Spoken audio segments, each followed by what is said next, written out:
साधु साधु साधु। नमो तस् भगवतो अरहतो सम्मा संबुद्धस्स। सर्वप्रथम हमारे शास्त्र तथागत भगवान बुद्ध जी के चरणों में सादर प्रणाम हो, एवं जिन्होंने मुझे सत्य की मार्ग दिखाएं, शांति की मार्ग बताएं, हमें ये सब कुछ बताएं, सब चीज़ सिखाएं। हमारे माँ पिता के समान, हमारे परम पूजनीय हमारे गुरु जी के चरणों में सादर प्रणाम हो। आज मैं आप लोगों को कुछ धम्म के कारण जो भगवान बुद्ध जी बताए हैं वो मैं आप लोगों को बताऊंगा। क्या है वो? ये धरती का विनाश, पृथ्वी का अंत कैसे होगा, कैसे होता। बहुत लोग बोलते हैं आजकल कि 2060 में ये पृथ्वी का अंत होगा, ऐसे ऐसे अंत होगा। अलग अलग लोगों का अलग अलग मत है। कोई कोई लोग बोलते हैं, साइंटिस्टिक लोग बोलता है 2060 में पृथ्वी पूरा जलकर राख हो जाएगा, ये हो जाएगा, वो हो जाएगा, पता नहीं, अलग अलग है। ठीक है, अलग अलग वीडियोस डाले हुए हैं। लेकिन आज मैं आप लोगों को बताऊंगा सच में, आखिर सच में भगवान बुद्ध जी एक सूत्र में बताए हैं, सत्य सूर्योगमन सूत्र में, कि आखिर ये धरती, ये पृथ्वी का अंत कैसे होता है। तो आज का प्रवचन अनित्य के बारे में है, अनित्य के बारे में। ये सब पूरा अनित्य हो जाता है। अनित्य मतलब, अनित्य यानी कि बदलता है, मतलब चेंजेस, इम्परमानेंट है, नित्य नहीं है कुछ भी। जो भी हेतु के कारण उत्पन्न हुआ है, तो हेतु नष्ट होने के बाद वो फल भी नष्ट हो जाता है, इसलिए अनित्य है। उसको संस्कार बोलते हैं। ठीक है, इसलिए हम इस प्रवचन में एक वचन यूज करेंगे जगह जगह पर, संस्कार। ये जो भी हेतु के कारण हुआ है, सारा संस्कार अनित्य है। संस्कार मतलब ये जो कुछ भी हम लोगों को, मतलब कि जो आँख से दिख रहा है रूप भी संस्कार है। ये पांच उपादान स्कंध अनित्य है। ठीक है, तो ये बात आप लोगों को आज सीख सकता है कि ये विनाश, नष्ट कैसे होता है। एक दिन आता है जिस दिन पूरा धरती, ये पृथ्वी नष्ट हो जाती है, नष्ट हो जाती है। पहले प्रवचन में निरोधभंत जी बताए हैं कि धरती का शुरुआत कैसे होता है, मतलब कि मनुष्य कैसे शुरुआत होता है। हम भी प्रवचन में बताएं वो सब, ये धरती के बारे में, मनुष्य लोग के बारे में शुरुआत कैसे होता है, वो सब का प्रवचन है, आपको डिस्क्रिप्शन में मिल जाएगा। तो ये प्रवचन सुनने के बाद वो सब भी आप सुन सकते हैं। ठीक है, अधिकतर जानकारी के लिए। और क्योंकि ये सब सत्य है, हम लोग अपना मन से नहीं बता रहे हैं, भगवान बुद्ध जी जो बताएं आपको हम बताएंगे कहाँ कहाँ से हम ये बात आपको बता रहे हैं, कौन सा किताब से बता रहे हैं, मतलब ये पूरा सत्य है। ठीक है, बुद्ध वचन है। तो आखिर ये पृथ्वी का नष्ट कैसे होता है वो भी हम बताएंगे। सबसे पहले हम अनित्य के बारे में आपको समझाना चाहते हैं कुछ, क्योंकि ये सारा चीज़ अनित्य है। ठीक है, ये शरीर भी अनित्य है। ठीक है, क्योंकि ये शरीर नित्य रहता तो, परमानेंट रहता तो एक ही जैसा रहना चाहिए, बदलना नहीं चाहिए। लेकिन क्या होता है, बदल जाता है, बदल जाता है। ये घर द्वार, ये बाल बच्चा, बेटा बेटी, परिवार, सब धीरे धीरे बदलते रहता है। ये वस्तु जितना भी है, काम वस्तु बदलते रहता है, पंचकाम वस्तु, ये जितना भी मतलब कि लिविंग बींग्स या नॉन लिविंग थिंग्स, ये सब बदलते रहता, बदल जाता। कोई भी वस्तु हो, सजीव हो या निर्जीव हो, कोई भी वस्तु हो, सब अनित्य हो जाता है। तो भगवान बुद्ध जी एक सूत्र में बताए हैं, बहुत सुंदर सूत्र है, तो मैं आपको बताऊंगा। वेपुल्ल पब्बत सूत्र, ठीक है, संयुक्त निकाय दूसरा भाग में है, अनमतज्ञ संयुक्त में। तो आप उसमें जाकर वेपुल्ल पब्बत सूत्र कहाँ है खोज कर देखकर वहाँ आप वो सूत्र पढ़ सकते हैं कि जो हम जो बताए हैं वो सूत्र में वो कारण वो बात है या नहीं। अगर आपको शक है तो, शक नहीं है तो ध्यान से सुनिए, ज्ञान से मनन कीजिए कि आखिर भगवान बुद्ध जी क्या बताए हैं। तो इस प्रवचन खत्म होते होते आपको सारा समझ में आएगा अनित्य कैसे होता है, मतलब अनित्य क्या है, और अनित्य है तो हम लोग कैसे क्या करना चाहिए, है कि नहीं। इसके बाद धरती कैसे अंत होता है, पृथ्वी का कैसे अंत होता है, वो भी हम बताएंगे। तो ध्यान से प्रवचन सुनिए। तो वेपुल्ल पब्बत सूत्र में भगवान बुद्ध जी बताते हैं ये सभी संस्कार अनित्य हैं। रूप, शब्द, गंध, रस, स्पर्श अनित्य है। रूप, वेदना, संज्ञा, संस्कार, विज्ञान अनित्य है। तो भगवान बुद्ध जी बताते हैं, उस समय भगवान बुद्ध जी राजगीर में रहते हैं, ठीक है। राजगीर में एक पर्वत है, पाली में पब्बत बोलते हैं। तो पर्वत है वेपुल्ल पर्वत। वेपुल्ल पर्वत के बारे में भगवान बुद्ध जी बताते हैं।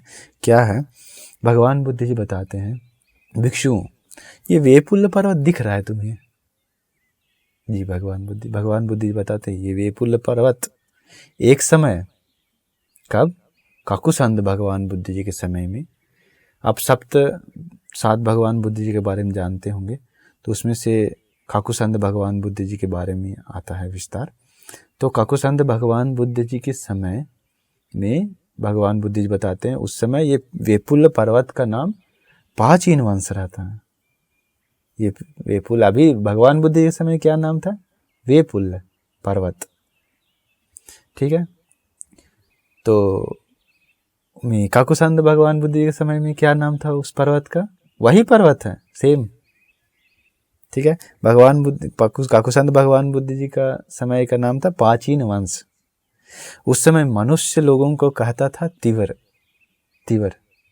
जैसे हम लोग बोलते हैं ना, हम लोग भारतीय हैं, है कि नहीं, हम लोग मागधी हैं, मगध के लोग हैं, जैसे कि बिहारी हैं हम लोग, ऐसे बोलते हैं ना बिहार के लोग।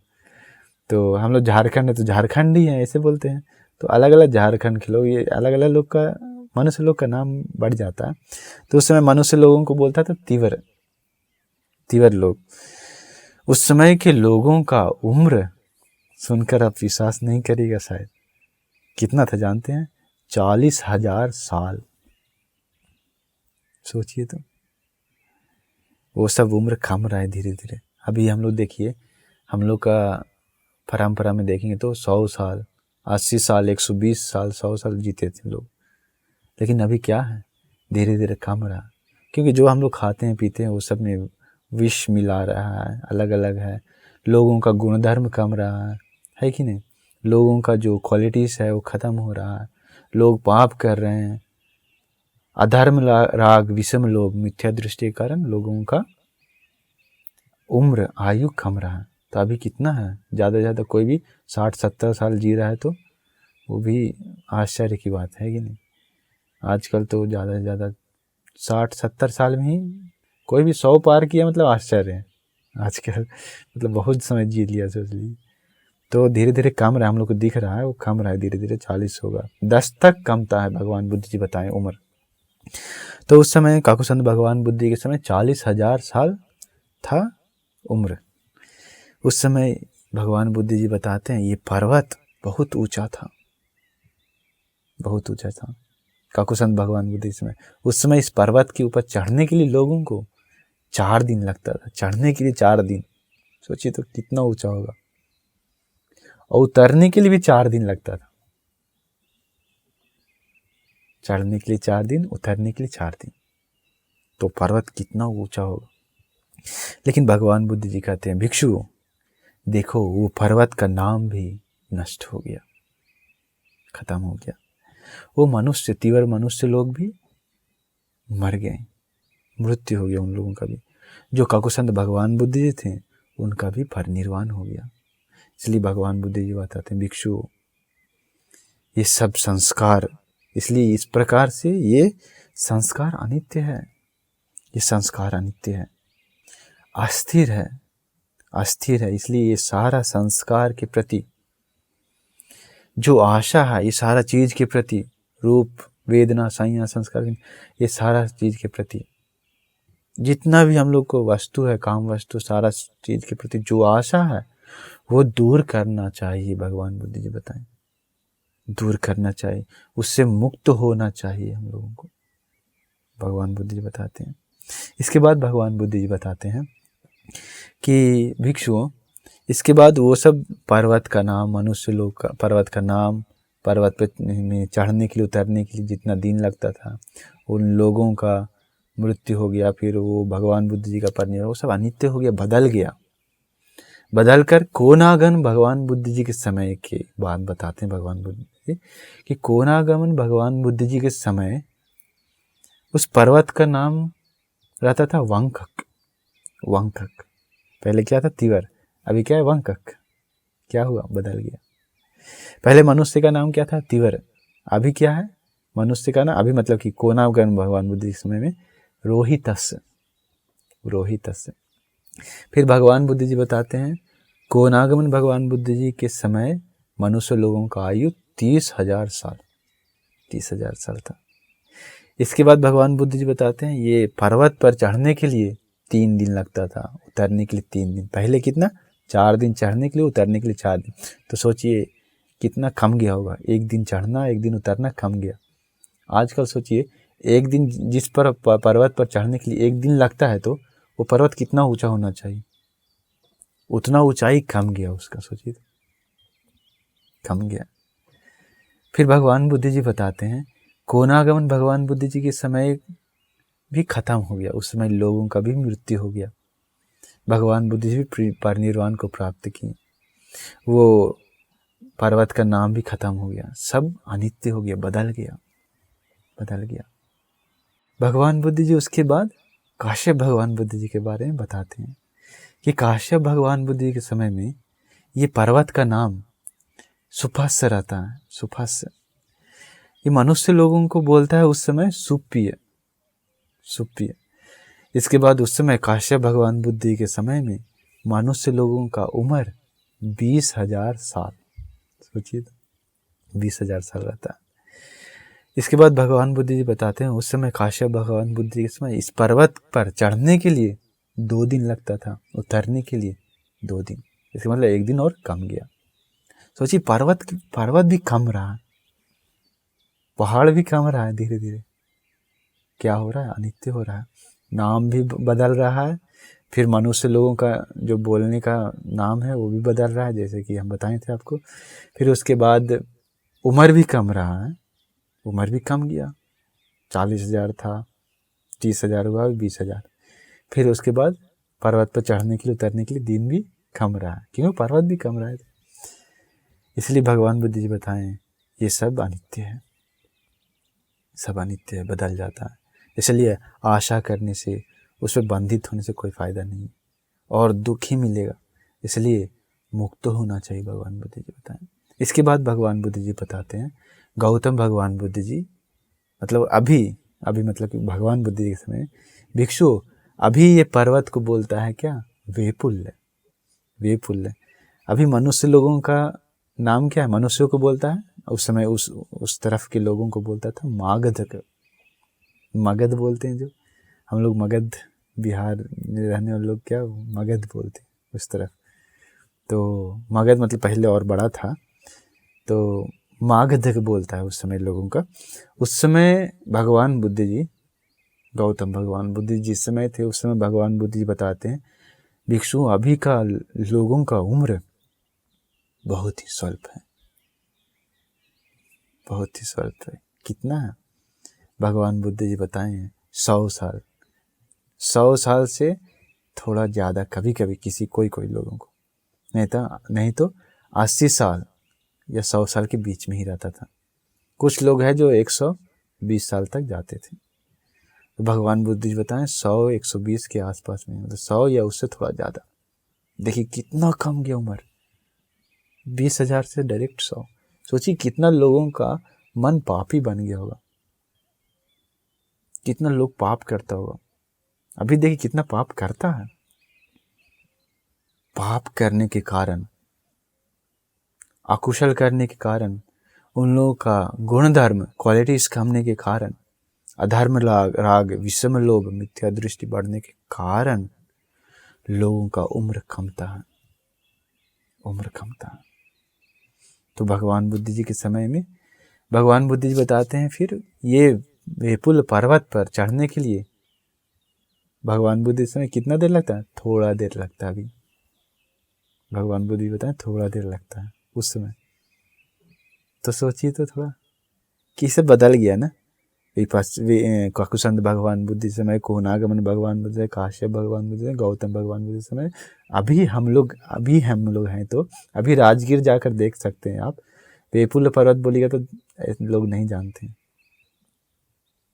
नाम बदल गया। चढ़ने के लिए तुरंत चढ़ जाते हैं, तुरंत उतर जाते हैं। मागधक लोगों को मागधक नहीं बोलता है, बिहारी लोग बोलता है, अलग नाम भी बदल गया। देखिए भगवान बुद्ध जी का भी परिनिर्वाण हो गए। भगवान बुद्ध जी मृत्यु, परिनिर्वाण यानी कि मृत्यु को बोलते हैं। तो भगवान बुद्ध जी अरहंत लोगों को मृत्यु मर गए ऐसे नहीं बोलते हम लोग, परिनिर्वाण को पाते हैं, क्योंकि उन लोगों का जन्म नहीं होता है। फिर विमुक्ति को प्राप्त किए हैं ना, जन्म नहीं होता, इसलिए परिनिर्वाण। तो भगवान बुद्ध जी लोग भी परिनिर्वाण हो गए। पर्वत भी बदल गया। सोचिए तो पर्वत भी बदल, मनुष्य लोग भी बदल गया, उम्र भी कम, सब चीज। उस समय घर द्वार था अलग, अभी अलग, भविष्य में अलग। क्या हो रहा है? बदल रहा है, अनित्य हो रहा है। तो अनित्य है तो हम लोग क्यों ये सब के प्रति आशा करते हैं? हम लोग को भी एक ना एक दिन ये शरीर भी छोड़कर जाना पड़ेगा। क्या होगा? अनित्य हो जाएगा, अनित्य हो जाएगा। इसलिए भगवान बुद्ध जी बताते हैं कि भिक्षुओं, ये सब संस्कार, ये सारा चीज के प्रति, ये सब अनित्य है। तो इसके प्रति जो अनित्य अस्थिर है, स्थिर मतलब अस्थिर मतलब एक जैसा नहीं है, अचंचल है, हमेशा बदलते रहता है, अस्थिर है। इसलिए ये सारा संस्कार के प्रति, सारा चीज के प्रति जो मन में आशा है वो दूर करना चाहिए। ये सबसे मुक्त होना चाहिए। सब मोह माया है, मुक्त होना चाहिए। तो देखिए भगवान बुद्ध जी वो वेपुल पर्वत सूत्र में और भी कारण बताते हैं, लेकिन अभी समय कम है, क्योंकि हम आपको और भी कारण बताना है इसमें कि धरती नष्ट कैसे, अंत कैसे होता है इस पृथ्वी का। ठीक है, क्योंकि ये धरती अंत होता है माने कि ये भी अनित्य है। इसलिए तो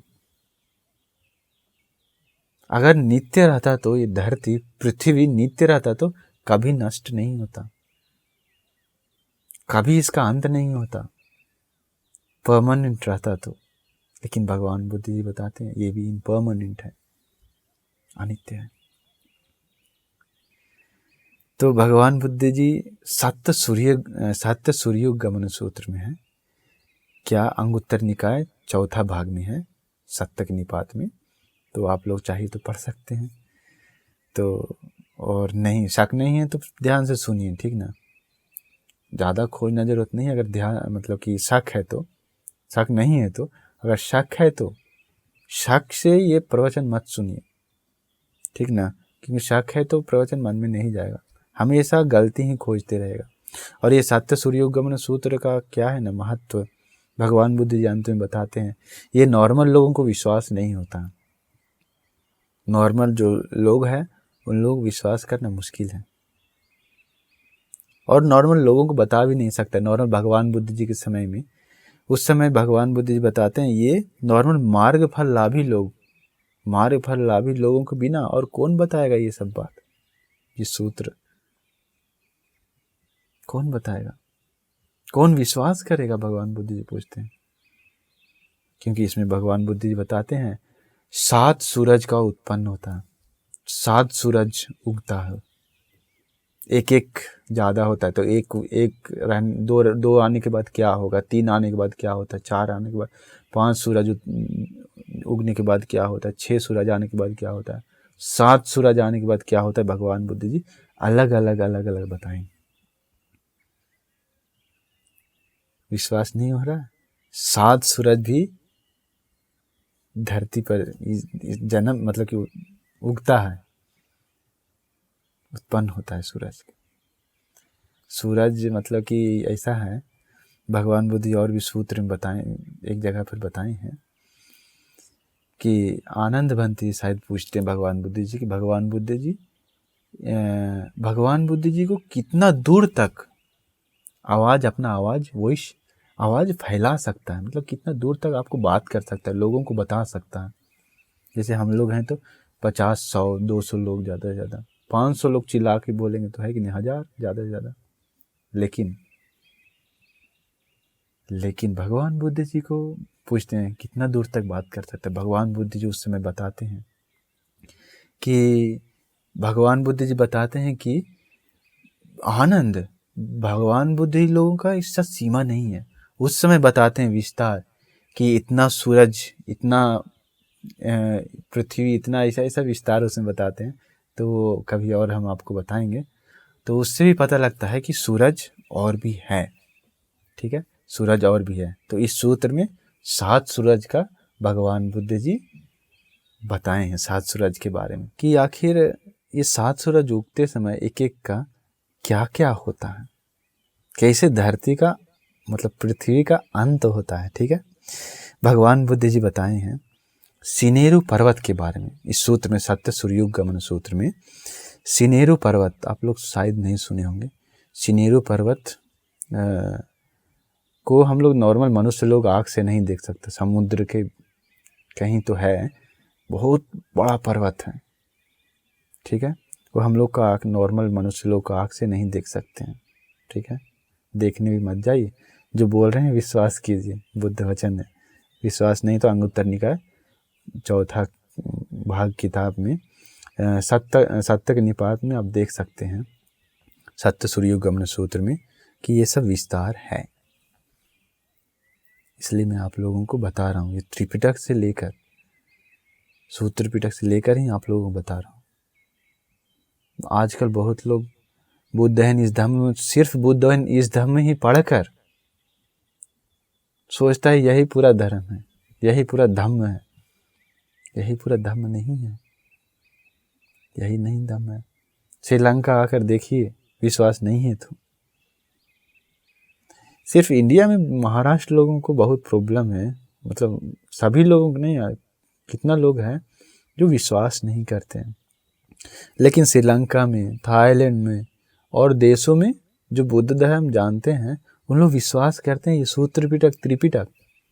महाराष्ट्र लोग सिर्फ, उन लोग महाराष्ट्र में भी कुछ लोग हैं जो सिर्फ बुद्ध एंड हिज धम्म 1-2 किताब पढ़कर पूरा मतलब कि अपना पूरा मतलब मानने से, घमंड से पूरा चूर हो जाता और विश्वास नहीं करता। ठीक है, विश्वास नहीं करते हैं तो कम से कम सूत्र पिटक तो पढ़ के देखिए क्या है। पूरा धम्म मतलब सिर्फ 1-2 किताब नहीं है। उसमें भी जो बाबा साहेब अम्बेडकर जी लिखे हैं, उसमें भी बाबा साहेब अम्बेडकर जी को कहाँ समय मिला था, हैं? बुद्ध धम्म अपनाने के बाद कितना समय मिला था? कुछ ही समय था, थोड़ा समय। उसके बाद उनका मृत्यु हो गया था। नहीं तो और भी धम्म बताते हैं, वो समझाते हैं कि ये ऐसे है, ये ऐसे है, सत्य ऐसा ऐसा है, लेकिन बताने के लिए समय कहाँ था उनके पास। इसलिए जो धम्म है बौद्ध भगवान बुद्ध जी बताएं, वो हम लोग बता रहे हैं, भिक्षु लोग बता रहे हैं आप लोगों को। विश्वास कीजिए, उसके अनुसार जीवन बिताइए। तो सिनेरु पर्वत के बारे में हम बता रहे थे, सत्य सूर्युग गमन सूत्र में है। सिनेरु पर्वत का जो पर्वत की लंबाई है, पूरा नीचे से ऊपर तक देखेंगे तो 168,000 योदुन, 168 योदुन। योदुन मतलब क्या होता है?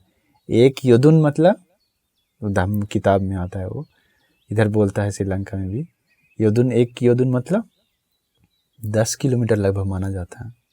उस समय के लोग इस्तेमाल करते थे, पुराने लोग, योदुन करके। तो 10 किलोमीटर के बराबर लगभग ले सकते हैं हम लोग एक योदुन, ठीक है। तो इसमें 168,000 योदुन है। तो 168,000 योदुन मतलब 1680,000 किलोमीटर। इसके बाद उसका लंबाई सोचिए तो कितना ऊंचा होगा। उसमें से भगवान बुद्ध जी बताते हैं आधा समुद्र के अंदर, आधा समुद्र से ऊपर। इसका मतलब 84,000 योदुन मतलब 840,000 किलोमीटर समुद्र के अंदर है, और 840,000 किलोमीटर समुद्र से ऊपर है, आधा आधा। लंबाई, चौड़ाई भी उतना ही है, 840,000 किलोमीटर। ये सिनेरु पर्वत के बारे में भगवान बुद्ध जी बताएं। वो पर्वत भी विनाश हो जाता है ये पृथ्वी के साथ साथ। पृथ्वी तो भगवान बुद्ध जी बताते हैं उसमें, भिक्षु एक ऐसा समय आता है जिस समय, मतलब ये बता रहे हैं ये समय कब का है। ये महाभद्रकल्प, आप सब लोग सुने होंगे शायद। ये भद्रकल्प में ही ये एक कल्प को बोलता है भद्रकल्प, जिस कल्प में भगवान बुद्ध जी, 5 भगवान बुद्ध जी लोग का जन्म होता। काकुसंद भगवान बुद्ध जी, कोनागमन भगवान बुद्ध जी, काश्यप भगवान बुद्ध जी, गौतम भगवान बुद्ध जी, और भविष्य में आने वाले हैं मैत्री भगवान बुद्ध जी। तो ये 5 भगवान बुद्ध जी का इसी एक कल्प में जन्म था। कल्प के बारे में आपको बहुत प्रवचन में बता चुके हैं। तो इसी एक कल्प में 5 भगवान बुद्ध जी का जन्म होता है, इसलिए ये भद्रकल्प, मतलब भद्रकल्प का कहलाता है। इसी महान भद्रकल्प में, इसी कल्प के अंत में ये होता है। मतलब भगवान मैत्री भगवान बुद्ध जी जन्म लेने के बाद, जो धर्म बताने के बाद, बुद्ध शासन खत्म होने के बाद, उसके बाद का ये आता है। ये कल्प खत्म होते समय ये होता है, धरती का विनाश, नष्ट, धरती का अंत, पृथ्वी का अंत, ठीक है। तो भगवान बुद्ध जी बताते हैं कि भिक्षुओं, उस समय कल्प का अंत होते समय, उस समय एक समय आता है जिसमें बारिश नहीं होता, बारिश नहीं होती है, सालों साल बारिश नहीं होती है। 10 साल, 20 साल, 50 साल, 100 साल, 1000 साल, बहुत समय तक बारिश नहीं होती है, बहुत समय तक बारिश नहीं होती। भगवान बुद्ध जी बताते हैं उस समय क्या होता है, जितना पेड़ पौधा है सब मर जाता है। जितना दवा का पेड़ हो सकता है, पौधा हो सकता है, फल का हो सकता है, कुछ भी हो, सब पेड़ पौधा, घास, वो सब खत्म हो जाता है, मर जाता है, सूख कर ऐसा हो जाता है कि फिर से वो जन्म नहीं होता, पूरा विनाश हो जाता है। क्यों? बारिश नहीं ना है, इसलिए। तो पेड़ पौधा खत्म, सूख कर मर जाता है, ठीक है। इसके बाद भगवान बुद्ध जी बताते हैं, उसके बाद फिर बहुत समय जाने के बाद दूसरा सूर्य का उत्पन्न होता है।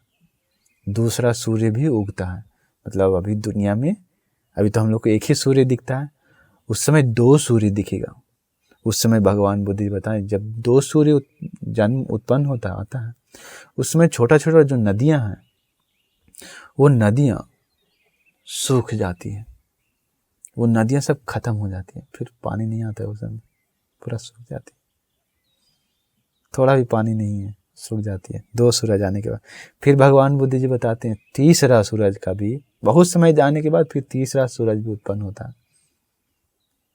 तीसरा सूरज भी जन्म होता है। अभी दुनिया में उस समय कितना सूरज है? 3 सूरज आता है। 3 सूरज में भगवान बुद्ध जी बताते हैं महानदी, जितना भी बड़ी बड़ी नदियां हैं वो सब सूख जाती है। जैसे कि भगवान बुद्ध जी बताते हैं गंगा नदी, यमुना, अचिरवती, सरभू, मही, ये सब बड़ी बड़ी नदियां सूख जाती है, पानी जितना सब खत्म, सूख कर। कितना? तीसरा सूरज आने के बाद। फिर बहुत समय जाने के बाद, और समय जाने के बाद चौथा सूर्य का उत्पन्न होता है। चौथा सूरज आती है। चौथा सूरज आने के मनुष्य लोग फिर तो नहीं रहेगा, मनुष्य नहीं है, जानवर लोग भी खत्म, सब खत्म। अभी धरती है, तभी हम बता रहे हैं पृथ्वी का अंत कैसे हो रहा है, ठीक ना। मनुष्य का तो अंत पहले ही हो गया। तो अभी हम धरती के बारे में मेन बता रहे हैं। तो चौथा सूरज का जन्म होता है, मतलब चौथा सूरज आता है, उगता है, ठीक है। तो अभी उस समय दुनिया में कितना 4 सूरज है। चौथा सूरज उगते समय क्या होता है, नदी की शुरुआत जहाँ से होती है वो सब खत्म हो जाता है।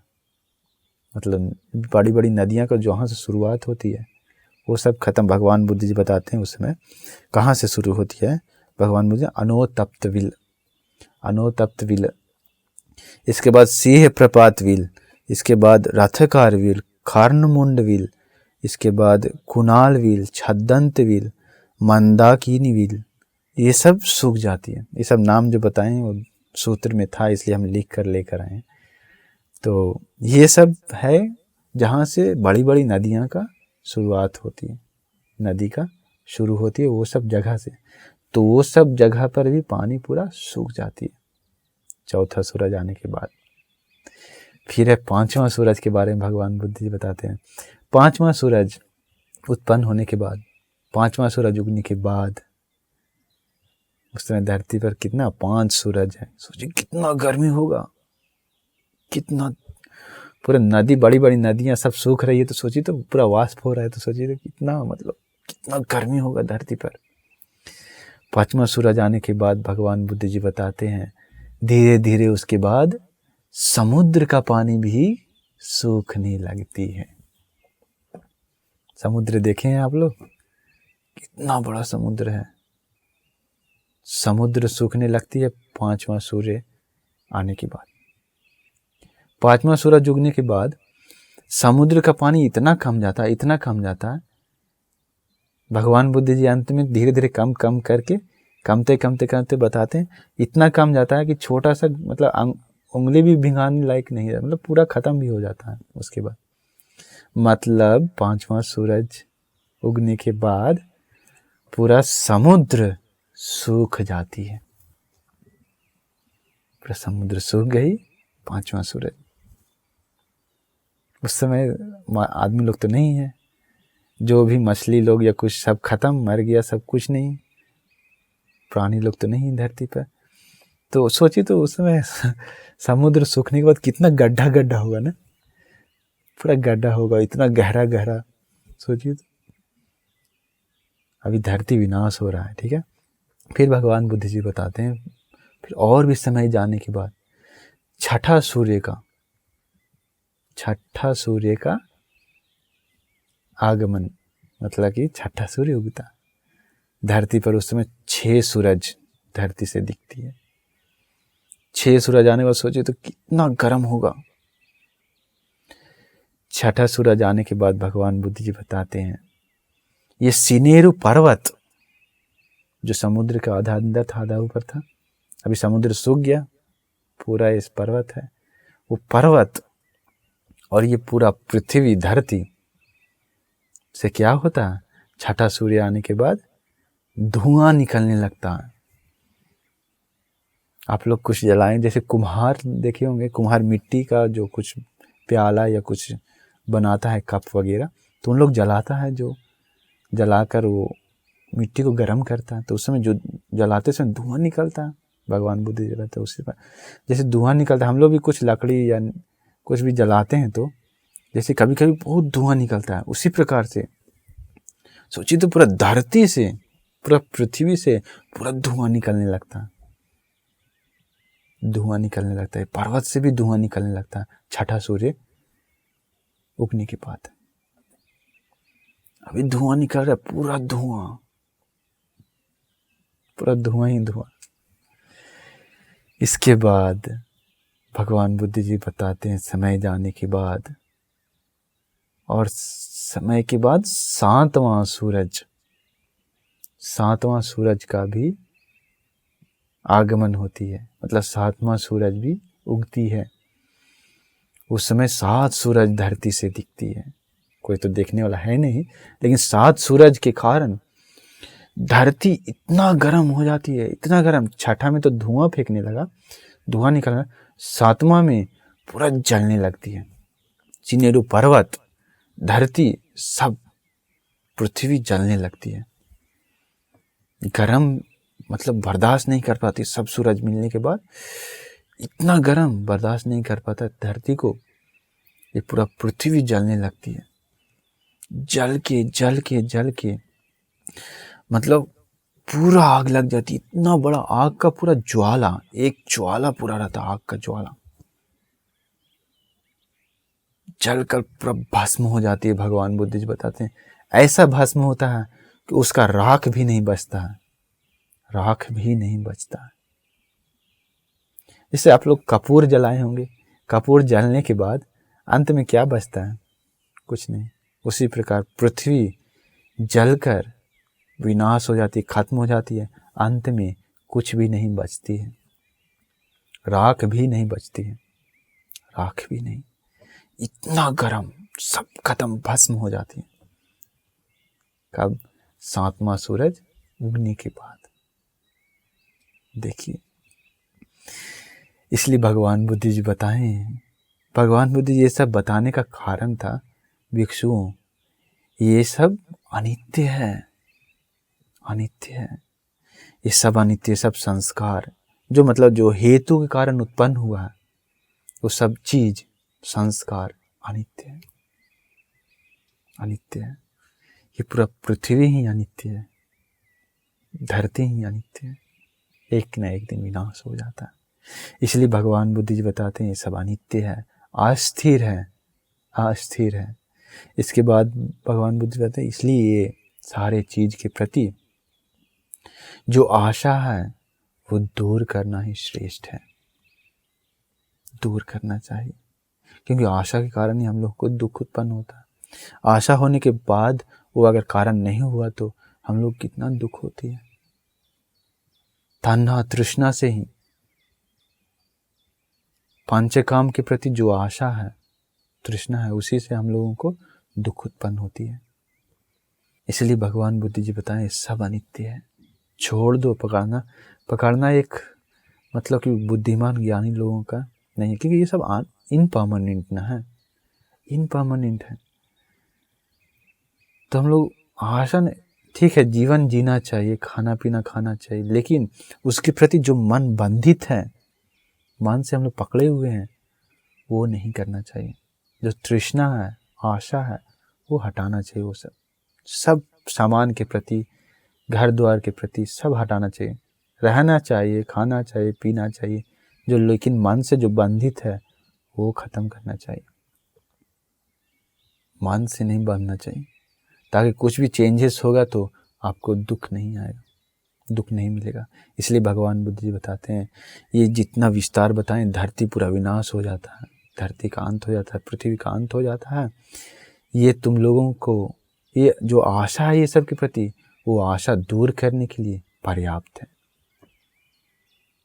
पर्याप्त। इससे मुक्त होने के लिए, इससे मुक्त होने के लिए पर्याप्त है ये कारण जो बताए हैं। अगर ज्ञान से मनन करता है तो उसके लिए पर्याप्त है। ये सब के प्रति आशा करने से कोई फायदा नहीं, सब मोह माया है। इसलिए आशा बहुत दुख देती है हम लोग को। इसलिए तो भगवान बुद्ध जी बताए ना, तन्हाए जायति सुको, तन्हाए जायति भयं, तन्हाए विपमुत्तस्य नत्थि सुको कुतो भयं। तृष्णा, आशा से ही शोक, दुख उत्पन्न होता है। तन्हाए जायति, तन्हाए जायति भयं, तन्हा तृष्णा, शोक, तृष्णा आशा से ही भय उत्पन्न होता है। तृष्णा आशा को अगर खत्म कर दिए तो, नष्ट किए तो नत्थि शोको, शोक नहीं मिलेगा उसे, दुख तकलीफ नहीं आएगा जीवन में। कुतो भयं, भय कहाँ से उत्पन्न होगा? भय भी नहीं है जिंदगी में, न दुख पीड़ा, न भय, न तकलीफ। तृष्णा आशा को दूर की तो ये पंचकाम के प्रति, पंचकाम क्या होता है? सुन, मन पसंदीदा रूप, मन पसंदीदा शब्द, मन पसंदीदा गंध, मन पसंदीदा रस स्वाद, मन पसंदीदा स्पर्श, ये सब होता है पंचकाम।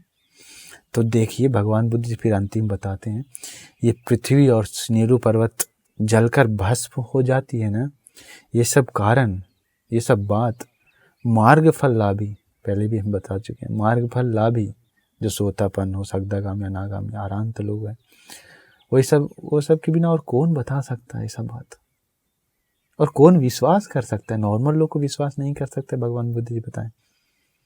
आजकल नॉर्मल श्रद्धा होना चाहिए उसके लिए भगवान बुद्ध जी के प्रति, भगवान बुद्ध जी का शरण जाना चाहिए, भगवान बुद्ध जी जो बताएं धर्म की शरण जाना चाहिए, आर्य महासंघ की शरण जाना चाहिए।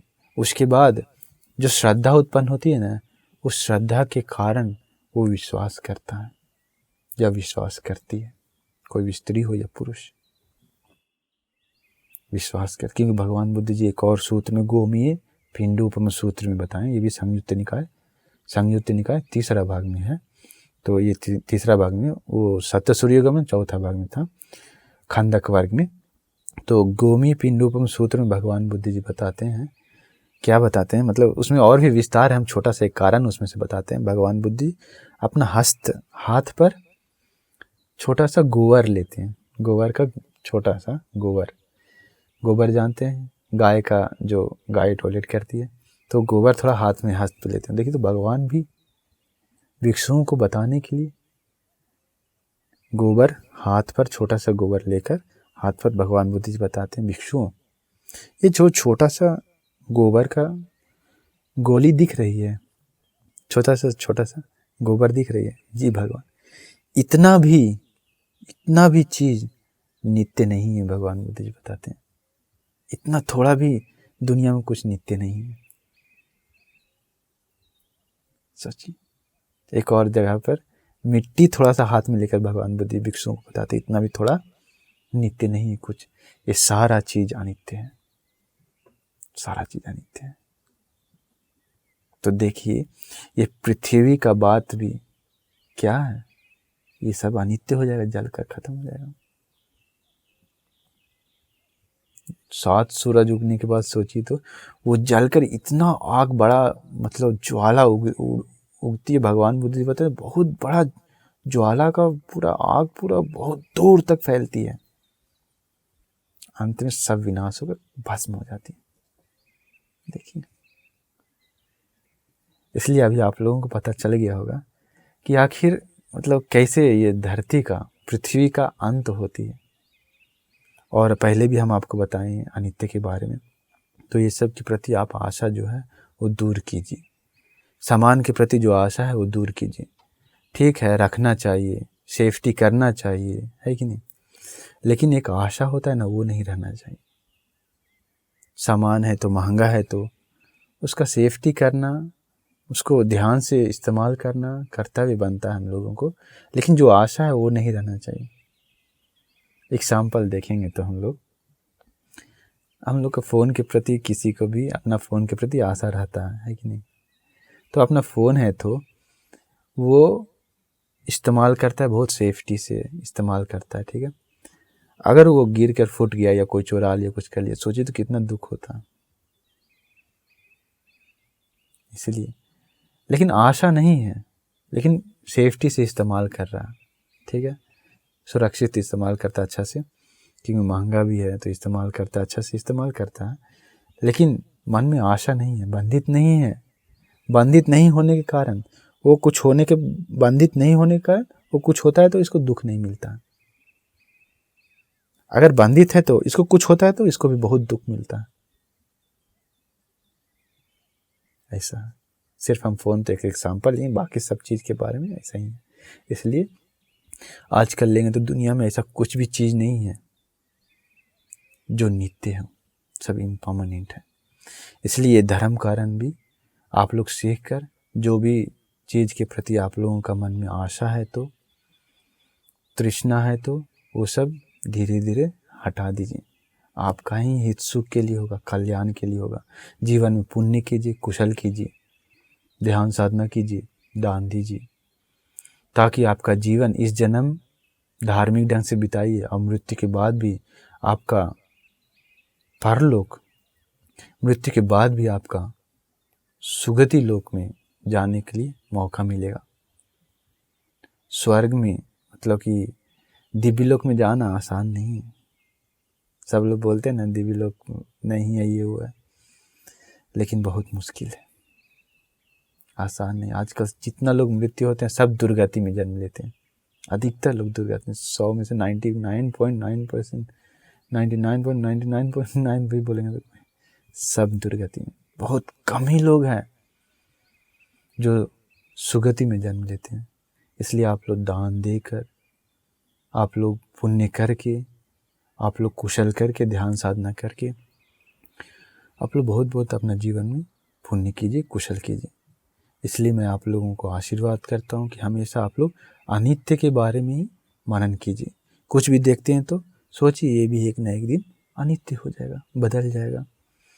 फिर कुछ देखते हैं तो ये भी एक न एक दिन अनित्य हो जाएगा, बदल जाएगा। अनित्य को मन स्वीकार कीजिए, मनन कीजिए।